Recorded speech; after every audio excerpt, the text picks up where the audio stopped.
King Nebuchadnezzar made an image of gold. It was 90 feet tall and 9 cubits wide, and he set it up on the plain of Dura in the province of Babylon.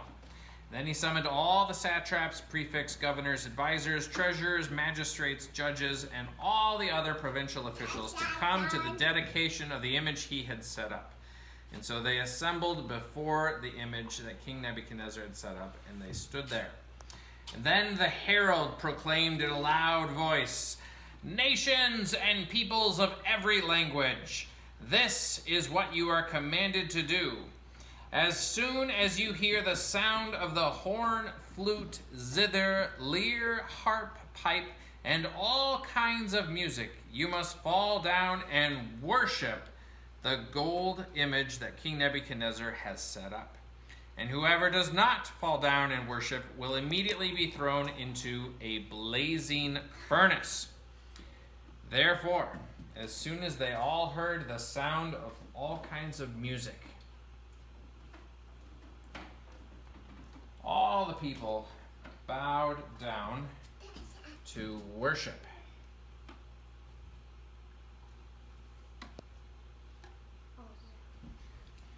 The image of gold that was set up there on the plain of Dura.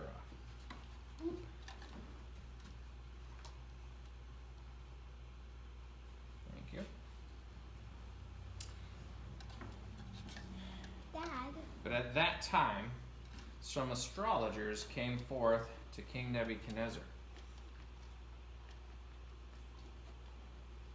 And they said, "May the king live forever.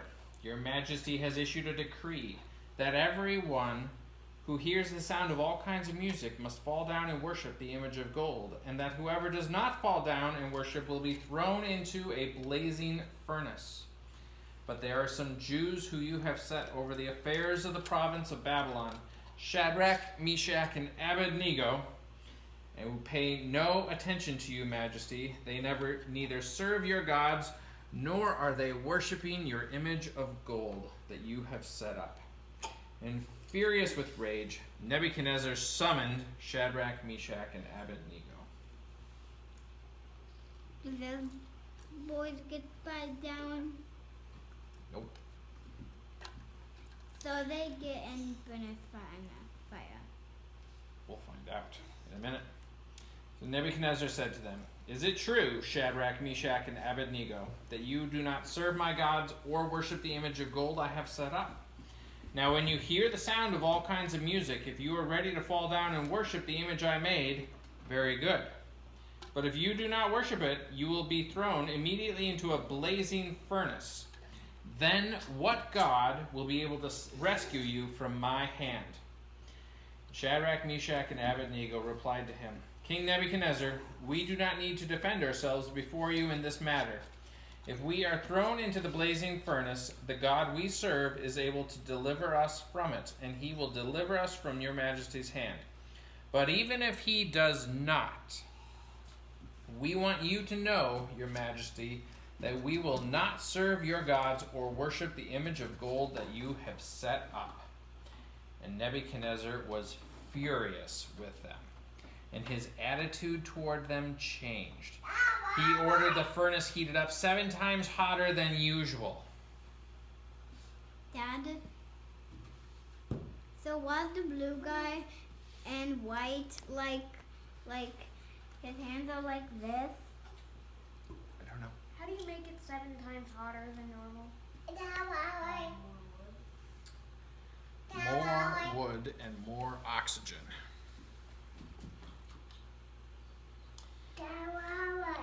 And Nebuchadnezzar ordered some of the strongest soldiers in his army to tie up Shadrach, Meshach, and Abednego and to throw them into the blazing furnace. And so those men were thrown into the furnace, and it was so hot and the order was so urgent that the soldiers that threw them in died from the heat.